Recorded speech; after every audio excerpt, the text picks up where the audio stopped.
Praise lord. దేవాతి దేవునికి వందనాలు. ప్రభు నామమున మీ అందరికీ నా ప్రత్యేకమైన వందనాలు, శుభాలు తెలియజేస్తున్నాను. ఈ దినము కొరకు ఏర్పాటు చేయబడిన దేవుని వాగ్దానము సామెతలు 10వ అధ్యాయము 22వ వచనము. యెహోవా ఆశీర్వాదము ఐశ్వర్యమునిచ్చును, నరుల కష్టము చేత ఆ ఆశీర్వాదము ఎక్కువ కాదు. దేవుని నామానికి మహిమ కలుగునుగాక. ఈ ఉదయకాల సమయంలో సర్వ సృష్టికర్త అయిన నీ తండ్రి నిన్ను ఆశీర్వదించి గొప్ప వాగ్దానాన్ని నీకు అందిస్తూ ఉన్నారు. హల్లెలూయా. ఆయన అంటున్నారు కదా, ఆశీర్వాదము ఈరోజు నీకు ఐశ్వర్యాన్ని తెచ్చిపెడుతుందని. ఏ ఆశీర్వాదం అది? దేవుని ఆశీర్వాదము.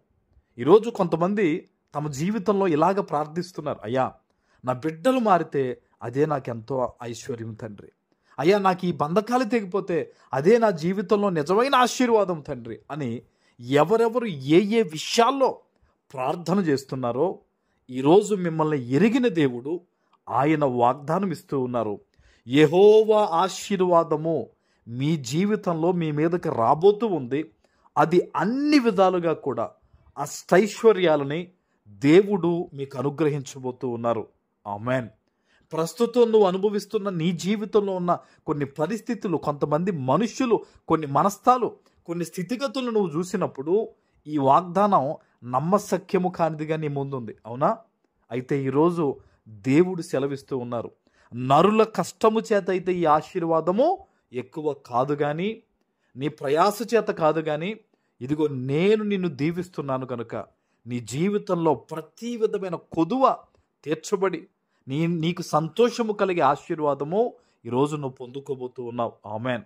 దేవుని సన్నిధిలో నువ్వు ఎప్పుడైతే దేవుని మాట మీద విశ్వాసం ఉంచి నమ్మకం కలిగి ఆయనను స్తుతించి నమ్మి ప్రార్థన చేస్తావో నీ జీవితంలో అద్భుతం అనేది నువ్వు చూస్తావు.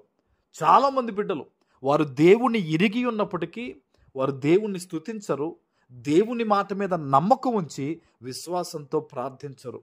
కానీ ఈరోజు నువ్వు ఎక్కడ ఎటువంటి పరిస్థితుల మధ్య ఉండి ఈ మాటను వింటున్నావో దేవుని బిడ్డ నమ్మి ప్రార్థన చేయి. అందుకనే దేవుడు అంటారు, మీరు ప్రార్థన చేయునప్పుడు ఎలా మీరు అడిగింది మీరు పొందుకున్నారని నమ్మి విశ్వసించి ప్రార్థన చేయమన్నాడు. ఈరోజు ఈ వాగ్దానం నువ్వు వింటూనే మోకాళ్ళే దేవుని దగ్గర, తండ్రి నేను నమ్ముతున్నాను ప్రభువా, నీ ఆశీర్వాదమే నా జీవితంలో ఐశ్వర్యం ఇస్తుంది, నీ ఆశీర్వాదమే నా బిడ్డల్ని జ్ఞానవంతులుగా చేస్తుంది, నీ ఆశీర్వాదమే నా ఉద్యోగ వ్యాపార సంసార జీవితాల్లో నన్ను దీవిస్తుంది ప్రభువా, నేను నమ్ముతున్నానని విశ్వాసంతో ఈరోజు ప్రార్థించు. అపవాది అంటాడు, నువ్వు ఎక్కలేనంత ఎత్తైన స్థితి అది నీ వల్ల కాదు, ఈ అప్పులన్నీ నువ్వు తీర్చలేవు, నీ బిడ్డలు ఎప్పటి నుంచో మారలేదు, ఇంక నీ వల్ల అవ్వదు, నీ భర్త మారడు, నీ భార్య మారదు, నీ వయసు గతించిందని అనేక రకాలుగా నిన్ను వాడు ప్రలోభ పెడతాడు. నమ్మొద్దు, దేవుని వాక్యము నిజమై ఉంది. సజీవుడైన తండ్రి ఈరోజు నీతో మాట్లాడుతున్నాడు, నీ హృదయానికి తెలుస్తుంది ఈ మాట కనుక ప్రార్థించు, విశ్వాసముంచు, అనుమానపడొద్దు. తండ్రి నువ్వు నన్ను దీవిస్తున్నావు, ఈరోజు నేను నమ్ముతున్నాను ప్రభువా, యేసు నామములో ఈ వాగ్దానము నా పట్ల నెరవేరునుగాక అని ప్రవచించి పలికి ఈరోజు ప్రార్థించు. ఖచ్చితంగా ఈరోజు ఈ వాగ్దాన ఫలాన్ని నువ్వు పొందుకుంటావు. ఆమేన్. ప్రార్థన చేసుకుందాం. పరిశుద్ధుడ, ప్రేమ కలిగిన తండ్రి మీకు వందనాలు.